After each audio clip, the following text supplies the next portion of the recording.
Good morning. Thank you very much indeed for coming along this morning to what is we could call it the inaugural. We haven't done this before. This is the first time that we've got a gathering of CMOs for a discussion over breakfast. So thank you very much for coming along. For those of you who don't know me, there's some familiar faces here, but my name is Charles Yardley. I'm the SVP and Managing Director of Forbes Media, based in London, looking after the business side, the commercial side. But it would be remiss of me not to just say a couple of other thank yous before I hand over to our moderator and panel. Firstly, to Delia Fisher from IMD Business School. Thank you, Delia, for helping us put together. And of course, Infosys for this fantastic space. Thank you very much indeed, Naveen at the back there. So without further ado, I'm going to hand over to Professor Amit Joshi, who is your moderator, and we have this fantastic panel, so thank you very much indeed. Thank you, Charles, much appreciated.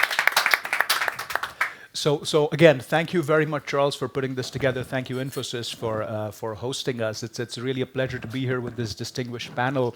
To the panel to my left, I have Erika Serow, who's the CMO of Bain & Co. To her left, we have Sumit Virmani, who's the CMO of Infosys. And to his left, we have Atherton, who is the CEO and founder of Zyper. So what's the theme here? What are we trying to do here? I think it's 2020. It's a unique time to be. Okay, it's a unique time to be because this is a really epochal change in the way marketing is conducted. If you really think about it, if you really think about the sciences.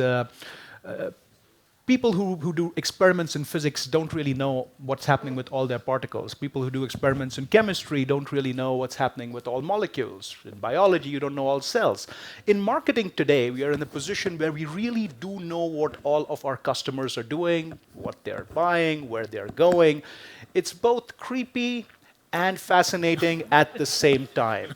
So in this context, I think it's fantastic as the beginning of a new decade to have a discussion with this distinguished panel and this distinguished audience on these topics and many, many more. Before I kick it off to the panel, I'd just like to say that the way I see it is that we just happen to be seated here. I'd like to have this discussion as free-flowing and as open as possible. And I know I speak for the rest of the panelists as well. So feel free to jump in with your thoughts, with your comments, with your questions as we go along. Please don't wait for a formal Q&A or something like that at the back end. We don't want this to be a classroom setting or something like that. If you've got something, if you disagree, just shout it out or raise your hand and we'll call upon you or something. This is a cozy enough audience that we can do that. So with that said, I think I'd just like to kick it off with a very general question to our panel, which is, how has leadership, how has marketing, how has being a CMO and being a CEO and founder changed? What is different today than what was even a few years ago? Erika, if you'd like to. Of course, kick us I'm off. happy to start. And I'll give the sort of disclaimer at the beginning that I have two different perspectives to every answer. One is being the CMO of Bain & Company, and second is a perspective on our clients and how our clients are thinking about marketing. And I'll try, when I can, to distinguish which voice I'm speaking from. But for this one, I will start with both. I think, if you look 10 years ago, 15 years ago, 5 years ago, I don't know what the right time frame is, marketing was really executing what the company was doing. And that was about information flowing into marketing and then marketing flowing out. And one of the things that's changed, obviously, so much with the advent or maybe influx of massive amounts, in fact, too much data, is that we're in a spot now to actually provide input into what is and what is not resonating and help use that to steer direction. And in fact, if we don't do that, we are losing. We have a thing that we say to our clients, which has changed a little bit every day, which is just to say that you have to every day take a decision about what you're doing with marketing differently. And actually now that actually influences, because you're getting real-time information and real-time decisions, influences where your company is going to. Right. So Sumit, are you seeing something similar with Infosys, with your clients, both within the company as well as outside? I think what's fundamentally turned on its head over the last 4 or 5 years is the point you started with, which is access to data and our availability to harness that data. Having said that, I think we would be living in a myth if we believe that all the data that's available out there is something we are all harnessing the way we should be and we are targeting the way we should be. So I think while every conversation we've been to, say, over the last 4 or 5 years in any conference or with any colleagues, one thing we've always debated on is data science and its impact on, say, customer experience. But I think what's changed today, and I think something that we should possibly, I'm sure we'll spend more time on as we spend the rest of the 45 minutes together with each other, is the time where this is no more a hypothesis. Indeed. The democratization of technology, the access to analyzable data, and the consumerization of every business, irrespective of B2B or B2C, is making the challenge really hard. And what we need to do is here and now, find a way of harnessing that information to reshape those experiences. And it's fantastic you should bring that up, because it's companies like Amber's, which are actually at the forefront of the democratization, right? I mean, it's really you who's ensuring almost that there need not only be one Amazon.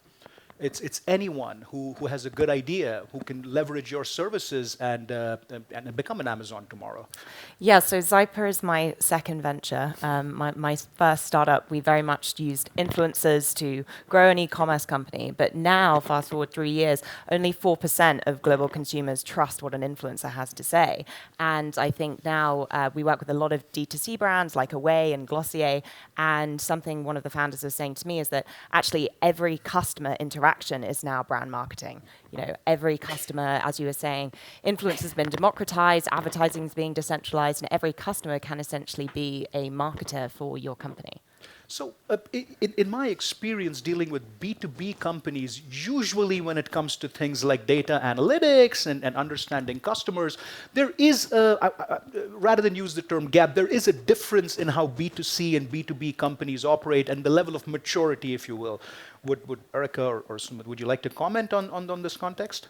I'd be happy to. And I ran a I ran a B2C company as well. So yes. I would say one of the big differences between B2C and B2B is the sales cycle and the acquisition cycle. I mean, in a B2C brand, you want a direct relationship with your consumer, and you're talking about frequent purchases.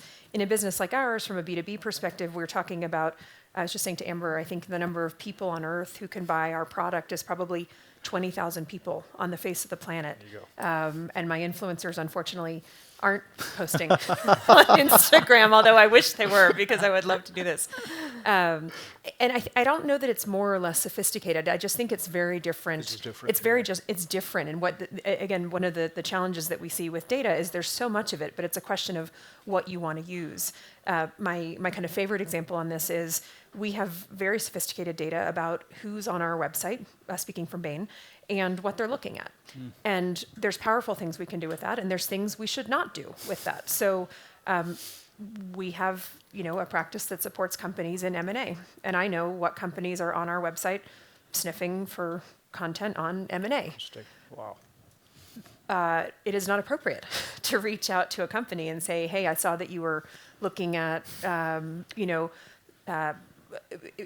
our IP on M&A if there's not a deal that's announced. And so there's a responsibility thing that comes into this. With all of the data in the world, there's a responsibility of what can you actually act on and what can you not. And I think that's actually a much bigger limitation.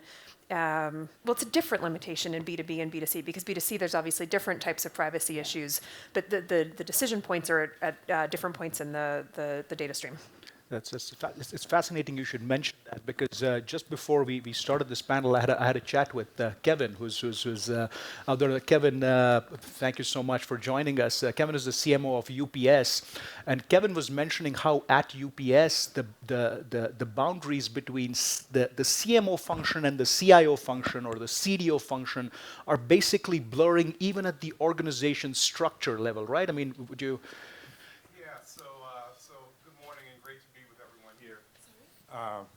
Good morning, and great to be with everyone here.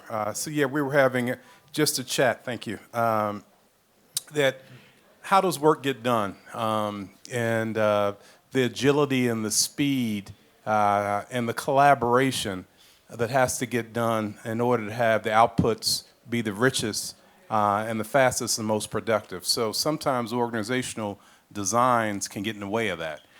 So one of the things we've done at UPS is I've got a great partnership with our CIO, Juan Perez, and our teams work together as agile teams to do sprints, and he and I have a tight alignment so that the strategic projects, particularly as it relates to digital, which is a big strategy, I can think of the greatest ideas in the world, but if the resources that he has aren't aligned to him, or he's not funding them, it won't work.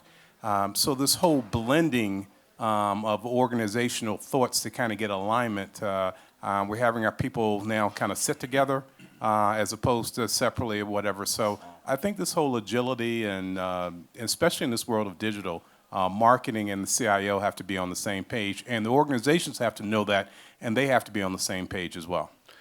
Thank you so much. Thank you so much for sharing your thoughts on that one. I mean, it is fascinating. You should mention that, right? I mean, especially as I think both you as well as Amber. I mean, you have extensive experience in the startup space, right? And that is a place which, I mean, when we think of agility, we're thinking of startups all the time. So, are you seeing more of this happen? Are you seeing marketing becoming more and more central to decision making, to strategy in general?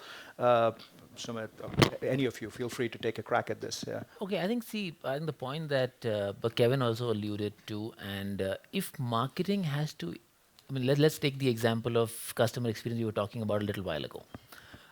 If marketing has to drive that customer experience in isolation, we all know what's the result going to be. Correct. Yeah. And we all, as organizations, know there are three big front ends for customer experience across marketing, sales, and service. Absolutely. And traditionally, marketing has always been the brand guys or the advertising guys trying to really create that aura, and the rest of the organization is running its business. But in the current scenario, that's not a viable reality. Not at all. Because every buyer, if you are a buyer of our service, you're going to be very happy looking at a campaign or walking into our event, but if that touch point doesn't match with the experience you have when the sales guys walks in and gives you the pitch, I think we have lost the customer it's there game and over. there. Yeah. So I think, yes, for marketing to be able to make a viable, credible difference for the organization, integrating the experiences across business lines is not an option anymore. It's a mandate. It's, in my view, actually the necessity to survival. If you have to actually go out there and have a credible marketeer making a difference out there in the market. I think I would say, and Zyper's role is to educate brands that the customer needs to play a role in maintaining your relevance. So we bring these customers into brands, helping them co-create products, whether it's a gender fluid deodorant brand for Unilever. It's really about keeping the customer truly involved in the brand building. Over 73% of Gen Z consumers would want to collaborate with a brand. So it's interesting what you were saying about data earlier. You're not able to reach out to the customer who's looking at M&A, but for a public sort of teenager who's posting publicly on social media about Dior or about Cheetos, they are absolutely thrilled when we reach out to them as a brand and say, you know, hey, Becky, we see you love Cheetos. We'd love to work with you. And they are so excited.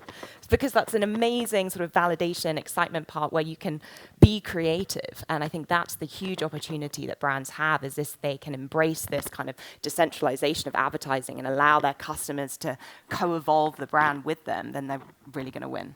I really don't think you can fake genuineness, right? I mean, the kind of genuineness something like that, an interaction like that brings, it's really hard to buy. Exactly. With any and that's amount where of money. the whole influence economy has really eroded consumer trust. And the fact is 83% of consumers trust a friend's or family's recommendation more than any other form of advertising. So if you can get peer-to-peer referral to reach hundreds of people accurately through data, then you have a really great strategy. I was talking with Skylar just before we started, and she had some thoughts about this. Yeah. Sky, yeah. Hi. There's been so much talk about data, and when we're talking about data, we're talking about big data. And that is this big quantitative grouping that helps us understand who our customers are. But thick data, which is the qualitative and what you're talking about, this sort of one-on-one, is so important to get at the nuances. And it's underrated, right? It's underrated, and I think if you only look at the big data, that's one part of the picture, but you're not going to be able to get the emotional nuances that are going to make a brand like Glossier or Away have such a loyal following. So it's a fantastic. I think this is also a good time to kind of segue into something we tangentially touched upon previously, but didn't really delve into, which is where really are the boundaries for this, right? I mean, the temptation to get a little bit more data on your consumers is larger today than it was before, and more importantly, it's possible to pretty much get whatever you want. How do you folks handle the ethical side of this? How do you handle and set the boundaries both for your companies as well as for yourselves personally and your clients in your particular case? I mean, I hate to give a pat answer, but common sense is an incredibly effective tool in this it's an case, incredibly yeah. effective tool.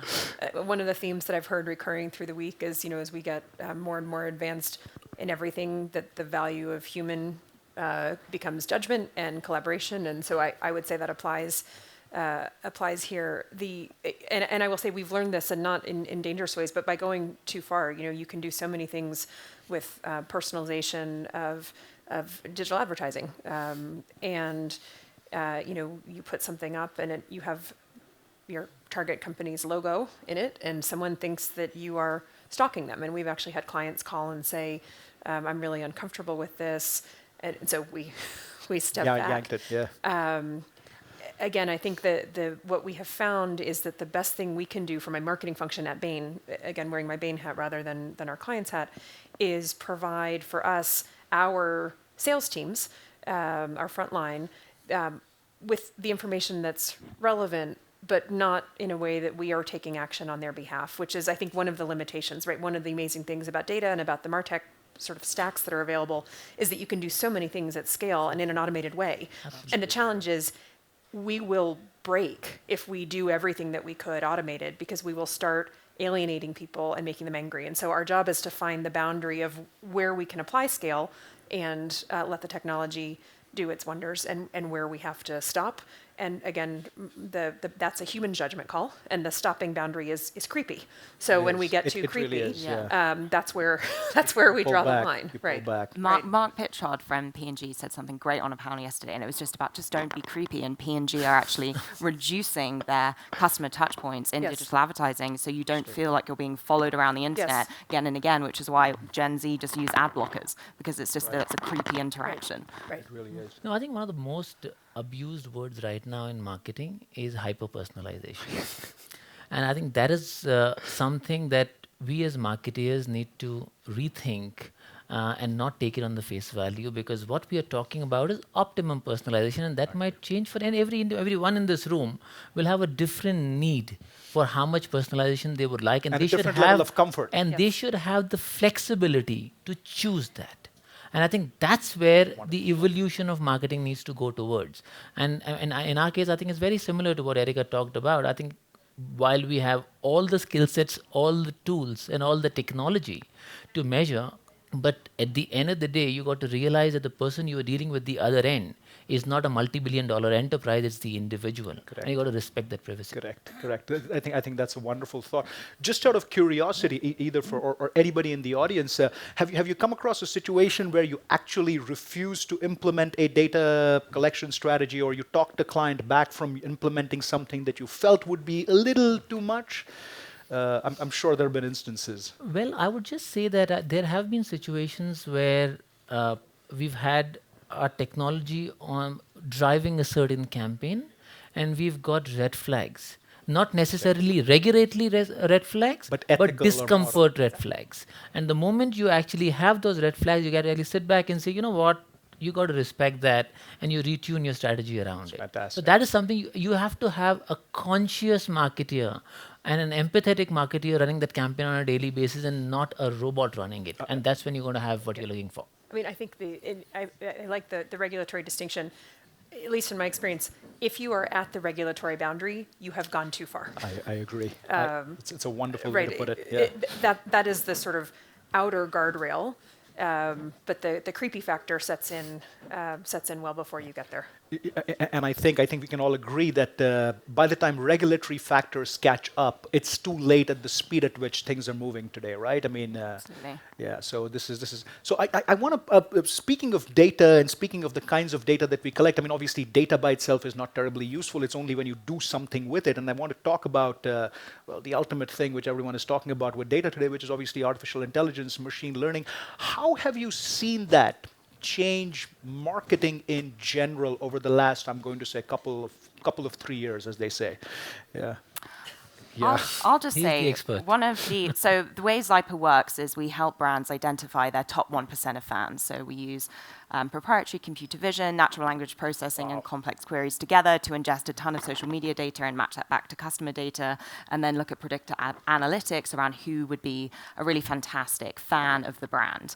But one of the most successful marketing initiatives that we did is we just created an app that generated captions for people's Instagrams using computer vision and linking it to Rap Genius. Very cool. And that went viral Very in the cool. App Store, and we collected a ton of customer data, but obviously customers are happy to give data if you're giving them something of value. And we were very transparent, and we didn't make the terms and conditions boring and long. We were like, hey, we spoke like a human to the customer. We said, hey, this is what we're going to do with your data. We might do it like this. Let us know if you want opt-in or out. You can delete your account at any time. Just press here. And I think that transparency and making it actually human is so important. And I guess that's the sort of AI machine learning marketing that we've been leading with. That's a really cool example. That's a really cool use case. Yeah, absolutely. Yeah. Millennial epidemic was actually Instagram photo.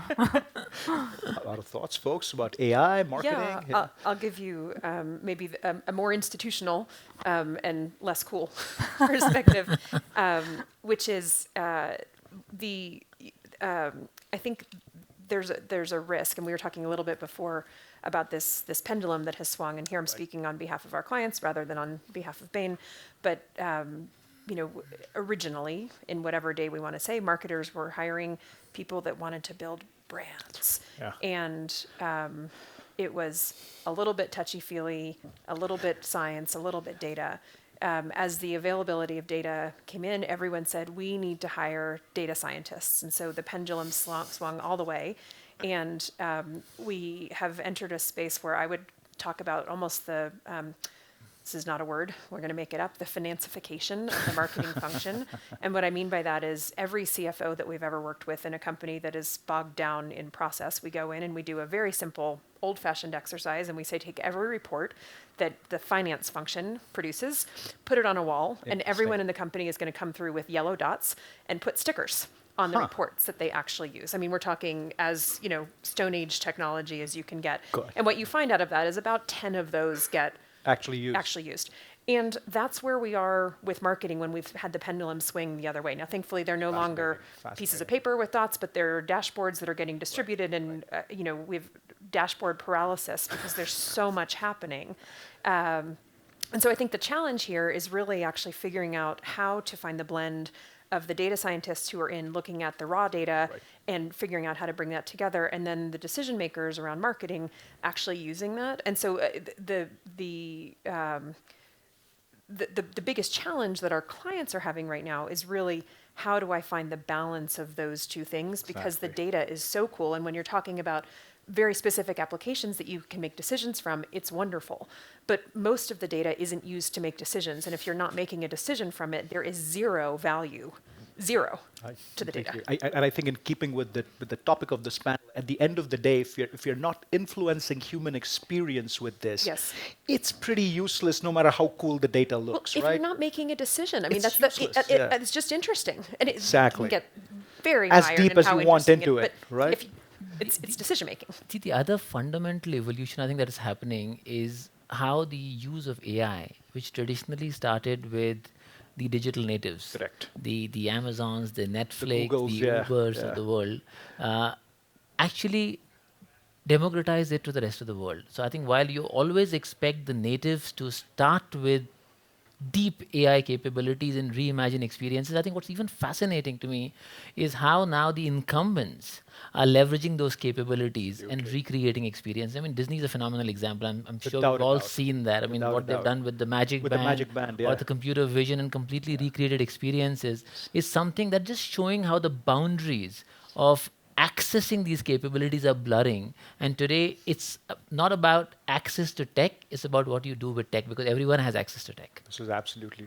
By the way, again, I want to remind all of us here, please feel free to jump in with your thoughts on AI, on ethics, or any of the topics we've discussed or other stuff. So again, actually, I'd like to ask you, what about you? How are your organizations handling data, ethics, artificial intelligence? Any volunteers? Don't make me cold call you. They are hungry. Please. It's sort of related. We're talking about human. Oh yeah, I keep forgetting. Thought it was loud enough. We're talking about human experience and what is that? And I think we talk about customer experience a lot. Right. But a human experience is an elevated customer experience. And I read this recent report that Forrester put out that like CX is totally homogenized. Every brand has the same customer experience because there's just sort of been this like leveling of digital transformation. Like every airline, you have a mobile boarding pass. Your bank, you can always take a check to deposit it. But now how do you... It's commoditized to such a level now. Yes, Yeah. and so what's the next experience? How do you take that customer experience to a human experience so you can differentiate? It's a wonderful thought. I love that point so Yeah. much, that it should be a human experience. And I really think that the D2C brands are winning here by making it human. Like Away Luggage, they have phenomenal customer service. And it feels so human when you're speaking to them. They follow up with a note, and it doesn't feel like airline customer service. So I think it's that such a key point of making it human. And in the sort of chatbot generation, how can you make it transparent, whether it is AI or whether it is a human?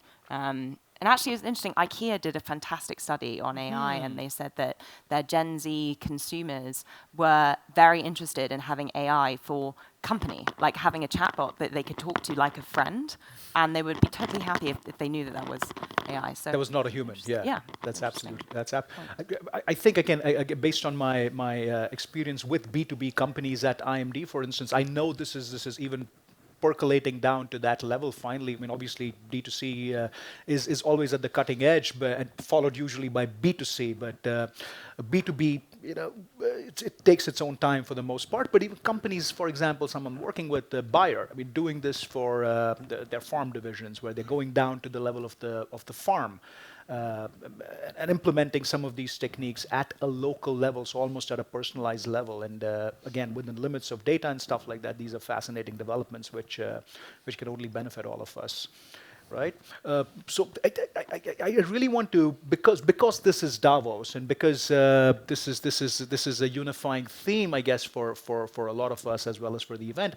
I really don't think we can let this go without talking about the societal impact, or the, going beyond even just the single human impact, the impact of all these technologies, and the role of marketing in things like sustainability and maintaining society. So what have you folks seen? Is it already completely centralized within marketing, the thought about sustainability and so on and so forth? Is it a little patchy, and are we getting there? How do you see this panning out? See, I can start, and maybe if you guys can jump in. Please. See, the way I see it is today, there are two constituents that any enterprise is dealing with directly, in addition to all the multiple stakeholders. One is your customers, second is your employee base. Those are two most important constituents that you're dealing with. And in both the constituencies, the whole focus on societal impact is no more a good to have. Yeah. It's a must have. It's not an option I anymore. mean, you're not going to have the smart Gen Zs joining us if we are not a company that's committed There's no chance. to being, say, societally out there. I mean, for example, in sustainability, when it was not fashionable to be sustainable, we went out there and talked about becoming carbon neutral by 2020. and we are in fact one of the first companies from India to actually go and make that claim. I think the question simply was, this is now a need of the hour, and I don't think and especially as I talk about from a branding perspective, there are no moats left around the enterprise. None. The only one that's going to be timeless is going to be your brand trust and brand reputation. And if you're not, in this context, a brand that is ready for societal good, frankly, you're not in business. That is such a fantastic point. Yes. And brand is not enough anymore. We work with a massive FMCG group building these communities, and Gen Z consumers will not join these brand communities if the products are not sustainable, vegan.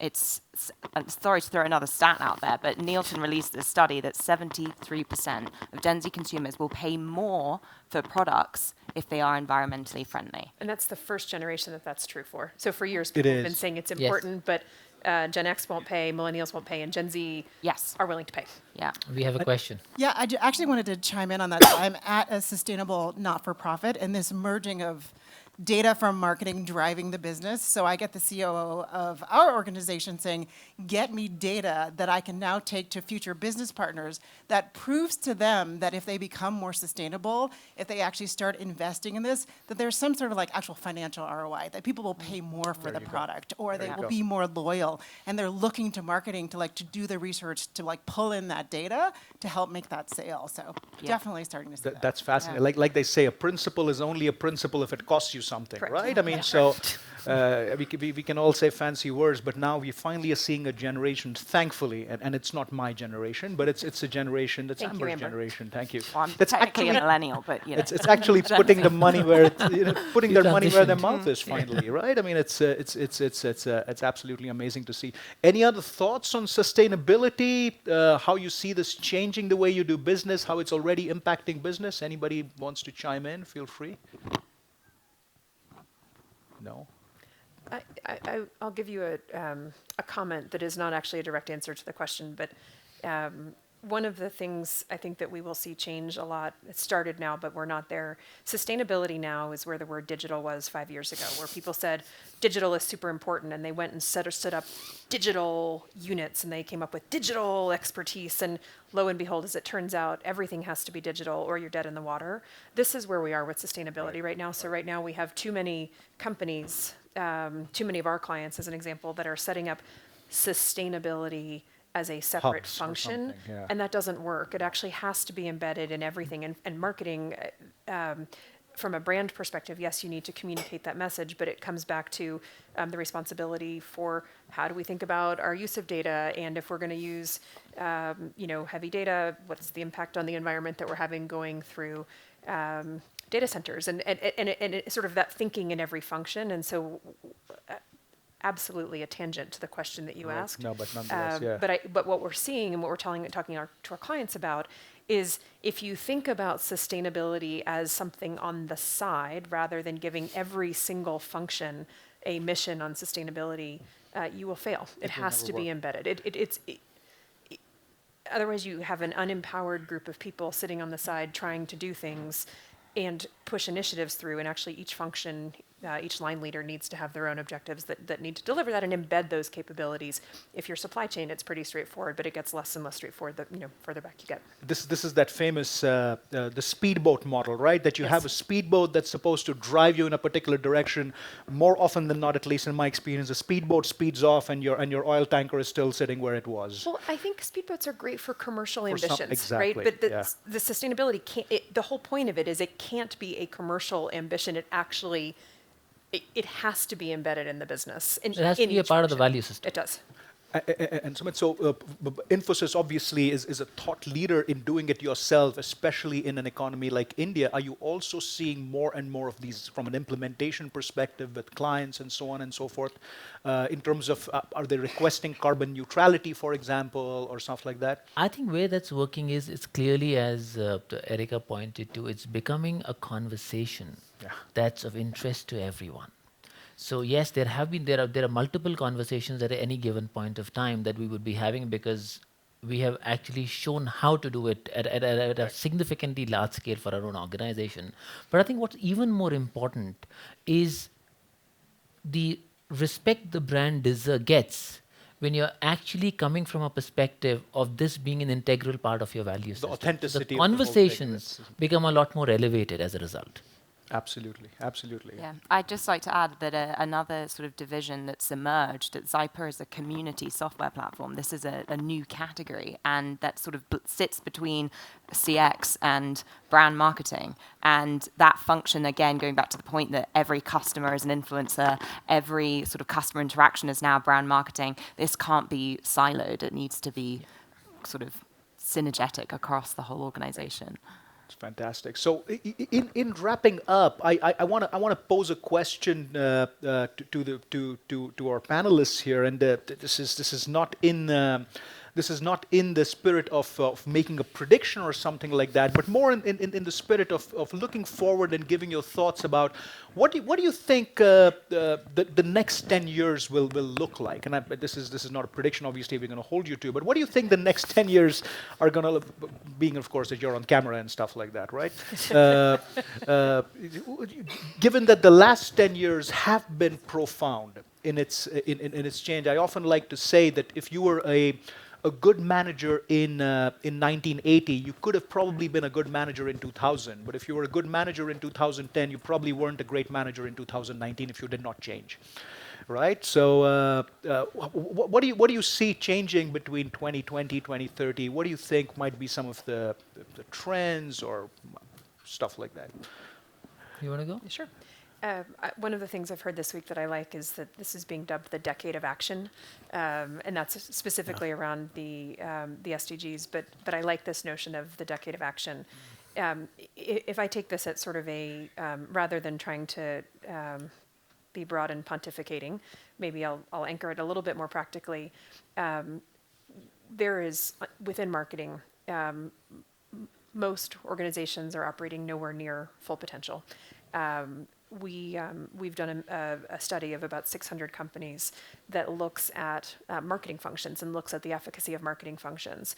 And the companies that are applying Agile as a way of working, as Kevin's example of working with the IT function, the companies that are reading and reacting to data every day, and the companies that are finding ways to have teams that are blended with these data scientists and new age marketers are 4 times more likely to gain share than companies that aren't doing those things. And so the hard and the soft skills together. It's the hard and the soft skills. And again, I was in a session yesterday in the Congress Center about upskilling. And everyone's like, what's the skill that's most important? And what the panelists said is actually the soft skills are the ones that are the most important. So if you look, there's such a small number. I mean, I think it was less than 10% of all of the companies that we surveyed that were sort of operating at this peak level of blending those skills, but 4 times more likely to be gaining share as a business. And so if I think about where we're going as a marketing function, wherever any individual company is on that pendulum between having all scientists or all sort of brand thinkers, that has to normalize. Happy medium. And then we will have the next evolution of where we think about really incredible advancements in innovation that will sort of layer on, and then you'll have a new top 5 or 10%. But right now we have 90% of organizations that are not operating there. And so again, in the spirit of decade of action, in 10 years, that will be the norm. And we'll have innovation happening for sort of the next wave of the next frontier. Fantastic. So I would say from a brand and skill sets perspective, and I will not go as far as 10 years to make a that was prediction. Very smart. I should have done the next 24 months. Well, you lost your chance. Can I change what I just said next year? Okay. I think the aspect that we touched upon a little while earlier, the whole aspect of human experience, I think that'll define the skills and the brand focus for the next few years, for sure, for the foreseeable future. And the reason I say that, and this is one of my favorite examples, that as we get up every morning and you go across and grab that cup of hot tea or coffee, or in your case, mint tea or no coffee or Diet Coke now, you're not thinking, hey, I'm the super user of this brand, or hey, I'm a super fan. What do you think? You're having a humanized experience in serendipity. Yeah, actually, and all the experiences that we have as individuals that are memorable for us happen by serendipity. They are typically free, and they're something we want to share. Now, that's what every buyer, whether a B2B or a B2C, is looking at every touch point. How do we as marketeers reimagine our brand, and more importantly, reimagine skill sets that have been built for a generation of, let's say, customer experience, where mostly rational thinkers, campaign marketeers, data analysts are the ones planning our stuff. And that's where I feel that 2 or 3 skill sets might be dramatically more important than others as we look into the future. One, I would say an experiential marketer, someone that is thinking human experiences at every touch point, and experiences that can actually happen, that take away, that someone walks away with having an immersive view of the brand than an interaction with a brand. Got it. The second thing I would say is storytellers. And that is something that's not just a marketing skill set, but an organizational skill set. Because I think we need to teach a lot of people across the organization how to tell stories that tug at the heartstrings, and not those mechanical number-driven stories. So that's the second skill set I would say is critically important. And third, as ironic as it may sound, it's the whole demand for data scientists. Now, why would we need data scientists to actually drive human experience? But I think the fact is that with the plethora of information and data being thrown at us, if we have to customize an experience or a story for you, I need the help of that intelligence to really power it out. So that's what I would like to sum up with. Very cool. I'd like to say I think Black Mirror is incredibly good at predicting the future. Terrifying, but true. So, this new generation of consumers see social currency. Their data is currency. And actually, what we're seeing is there's a sort of a divide between people who want to have that social currency and be posting publicly, but an increasing move towards dark social. So these spaces where people are not under the watch of Facebook, and they can be in these sort of closed chat-based communities, is a huge trend in social networks. And I think the next world war is really going to be on climate change. So, Indeed, yes. Thank you, all of you. This is thank you for your thoughts. I'd like to open it up to the audience for any questions, comments, thoughts, observations. Yes, sir. Well, thank you very much, folks. I'm Mike Federley, the CEO of Forbes. So thanks so much for gathering. Great comments. It's interesting. I think of it a lot as CEO of how we set up the organization. And from the comments many of you said here, Kevin, both at UPS and Erika, quite a few. I think more of horizontal structures where you have to work completely across the organization, and everyone needs to know what this side is doing with that side. So it was interesting you reconfirmed a lot of my thoughts, so thank you. Thank you. Yeah. I wish I had all the solves for you, but Well, you can't, as you said, you can't isolate certain things. no. If people have to, it has to really be across the organization. Yes. And digital transformation, I think, has proven that over and over. Well, and I think one of the things also about the democratization of data is that applies not only within marketing, but certainly across a whole company. Well, and so you have, absolutely. again, the risk, the larger the company is and the less coordinated everyone is, Cohesive, yeah. I guess less cohesive. You have everyone acting on the same data in slightly different ways. And so the need to have one version of the truth, and again, there can be a million versions of the truth. So the need for there to be one curated and edited version of the truth becomes quite important. And that's that layer between all the data and how you want to interpret it. And I do think it falls to the marketing function, partnered, but actually led by marketing, to interpret customer data and to inform, rather than letting all of the other functions interpret that independently. It really is the most forward-facing Yes. kind of the function of. But I completely agree with what you folks said, which is that if the whole back end is not cohesive, it will show in the front end. Yes. It does not work. Yes. It eventually falls apart. The facade will not last. Yes. Well, I mean, it's your point about No, see, in fact, there's something that we've seen over the years, and something we've actually faced as massive bottlenecks on, and we really launched this whole concept of what we call the live enterprise.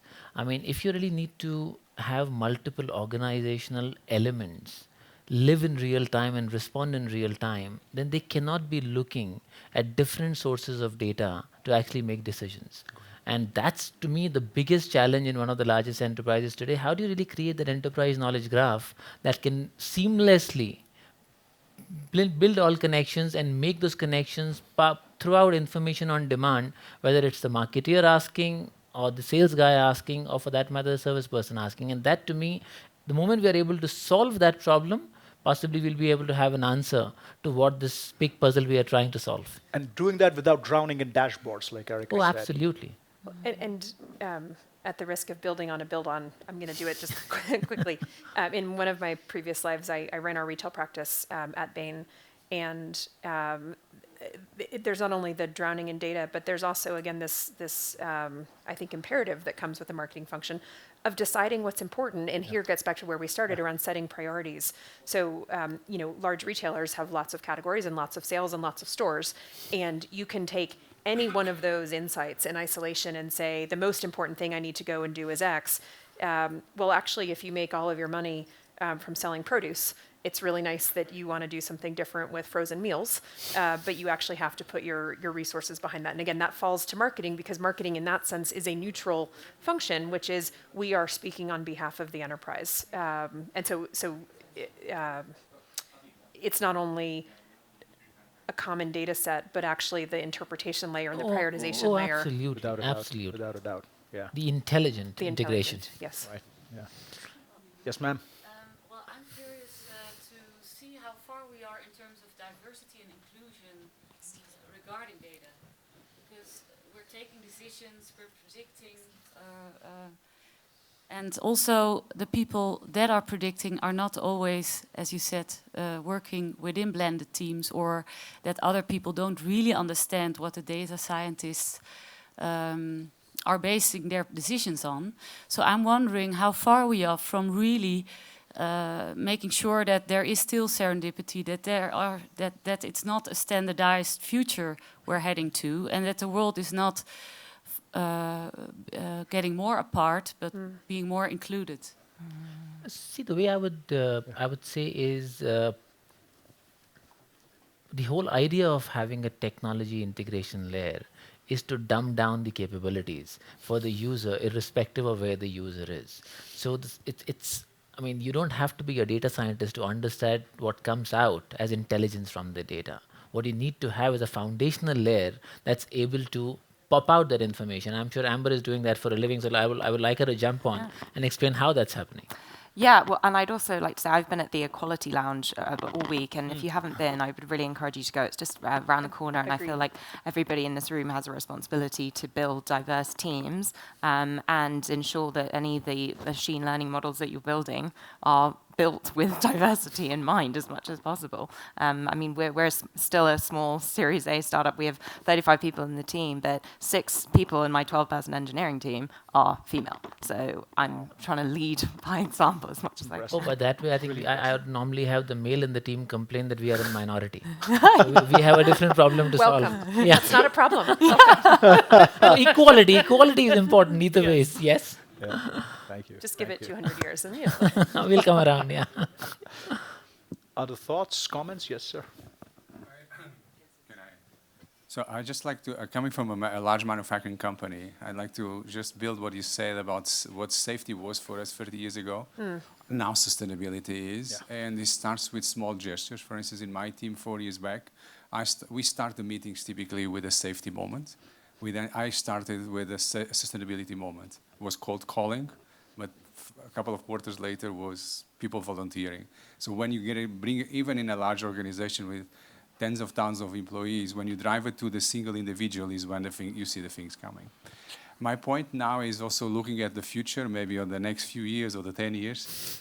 How do you see the role of the CMO? How do you see the role of the CMO? Because I see more the CMO as the conceptual, And I see organizations now favor the transformation officer or the digital officer, and I see the CMO disappearing. I see actually marketing losing the decade of action because marketing is losing. So I sense that, and I'd like to have your perspective. I think the data would bear out that the CMO is disappearing. I think you guys from Forbes will know this better, but every data I've seen on executive tenure, the CEOs are the shortest and the CMOs are the next to go. And at least in the last 18 months, many CMOs that go aren't being replaced because the function is being blown up and it's being integrated in some way. When we look at it, there's three very different models of CMO. Yeah, three very different models of CMO. There are, and it depends on what the organization needs. You have a CMO function that really is kind of this blended data science insight function. You have on the other extreme kind of the traditional, and then you have this middle hybrid model that may or may not be called a CMO. It could be some places it's a chief customer officer, some place, it depends, but it's so linked to how the rest of the organization works and what the customer objective is that you're trying to solve. I mean, for us, my job is not acquisition, right? It's very different than if you think about D2C brands where everything you're doing is about acquisition. My role could go away easily and be blended in. I think in an organization that's acquisition driven, if you're talking about D2C more than B2C, but D2C, that can't go away. I mean, that's it's the revenue engine for the company. So would it be fairer to say that the role in title is going away, but in reality is evolving? Yes. It's just evolving. Yes. To perhaps. I would just possibly have another point on that. Good. And see, the way I would say is the future of the role depends on the width the role or the leader in the role is willing to take. I mean, as they say for the giraffe, you don't get no leaves unless you stick your neck out. If the marketing function has to survive or the CMO function has to survive, the CMO function needs to make a choice whether you want to be just a soft brand function and choose to be measured by the soft matrix of engagement and share of voice and click-through rates, or are you going to actually stick your neck out and make a choice and be that engine for the business that is going to also drive demand? And I've seen that in our case, it's evolved over the years. Today, the function is only measured by two big success criteria: brand, demand generation. That's all. So as long as the function is willing to stick their neck out and evolve the role into talking metrics that matters to business, then the function is going to not only stay but actually thrive. But if the function chooses to operate in the silo of the soft, comfortable brand, then yes, that risk is always there. I also think that businesses have a huge opportunity to just be more cost efficient by evolving this role and, perhaps not working with so many expensive agencies and actually just bringing your customers in who are incredibly creative and can do a lot of this work for you. I mean, we have customers training our machine learning models, saying what's in images. We have them giving feedback on what guerrilla advertising campaigns we should be doing at Cannes and things like that. And obviously we're operating as a lean startup, but I think, don't forget that as a big business, you can still apply those practices. Absolutely. Absolutely. Thank you. And I think that's a good that's a good window into what the future is going to look like, because it's folks like you who are going to be leading us into the next 10 years or so. Yes, sir. Hi, I'm Ashish. I head marketing for TCS for Europe. I think I quite like Sumit's point of view. I think it's being relevant. I think tendency is, I always tell my team, you need to get into the boxing ring if you want to, be relevant. So that is about, traditionally, I think if I look at Infosys, TCS, we've been in love with the CIOs. 50 odd years, that's been an obsession. Today, we're speaking to CMOs, CFOs, CSOs. But then, as a marketer, are you going to wait for the sales to build that relation? Or are you going to build that relation? And with all that technology today, you can actually create a market opportunity and be in the center. And I think that's what we're seeing, and I'm sure you're seeing the same thing. Very valid point. Yeah. Is you're sitting right in the middle, because these are new personas. They behave differently, and they have their needs. And they have different skill sets probably. Absolutely. And I think the most simple thing what marketing can bring is humanize it. ultimately, you buy, a buyer is not an account, it's a human being. And obsession in sales is, it's the account. And I always say is, everyone's on a journey. I mean, either of you want to be in a board or be, in the next CEO. How are we going to help that? I think that, helps also sales to understand, because typically, I think we get killed is the data is there, and they say, let's go on there. Let's get on Instagram. Let's get on this. And I'm saying, hey, there's a day job and there's a night job. People don't like to be ambushed when they are not in the mood. So, I think that's the evolution of marketing, and I think that's what we got to do is protect the brand, but also create that demand where it's needed. Thank you. Thank you. Wonderful point.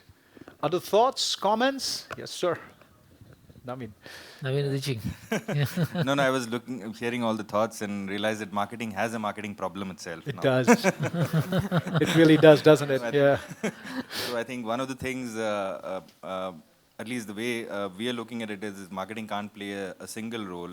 I think marketing needs to be a cultural custodian, marketing needs to be a data scientist, marketing needs to be a sales guy, marketing needs to play multiple roles. I think that's the way the future is going to look like. So I think we need to be looking at marketing seriously and understanding the role of marketing by the way we market ourselves itself. So I think what he's saying is marketing should be threatening other functions rather than the other way around. Any final thoughts, comments, other questions? No? Yes, ma'am. Yes, hi. My name is Ina. I work for a bedding company. I have a question.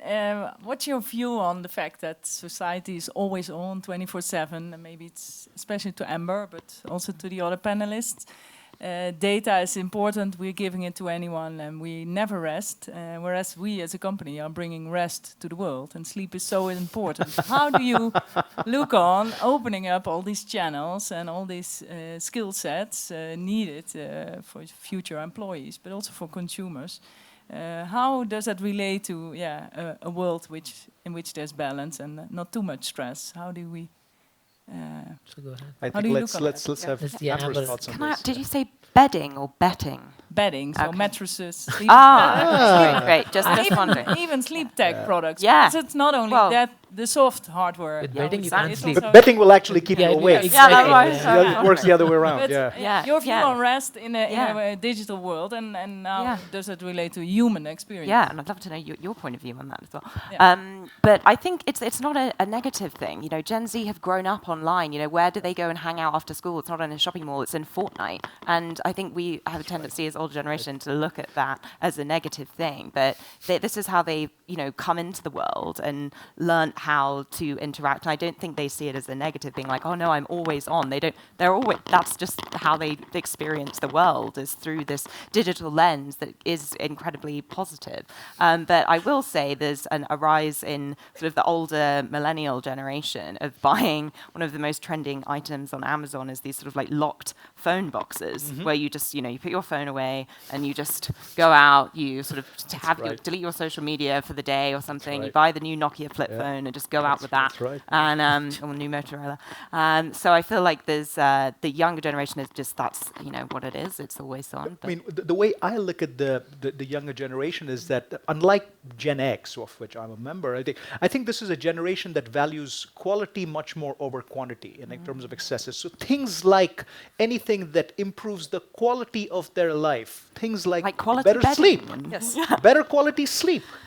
I definitely think has a terrific future. And again, combine that with digitization. I know a company that's actually using digitization to actually quantify the kind of sleep. They have smart bedding and so on and so forth. They've got smart everything now. I live in San Francisco, and I guess like everybody there, we're just obsessed with optimizing our balance lives, our sleep, our brain waves, our heartbeat. So I feel like that's just a part of the new generation, is how do I optimize balance is my goal. That's a fascinating segue, though, right? I mean, did we really think we'd be talking about bedding and sleeping when we got here on this panel? Thank you so much for that. Thank you for reminding us all how tired we are. Yes. I agree. Miracle drug. Okay, I think in the interest of being on Swiss time, I think I'm gonna wrap it up with this with a thank you not just to our wonderful panelists, but to all of you for being here and sharing your thoughts and comments. I speak for myself when I say I learned a lot in just this 45, 50 minutes of interaction, and I really had fun doing it. Hopefully this was a morning well spent for all of you. So thank you all of you again, and enjoy the rest of Davos. Have a wonderful day. Thank you, Amit. Thank you, everyone. Thank you.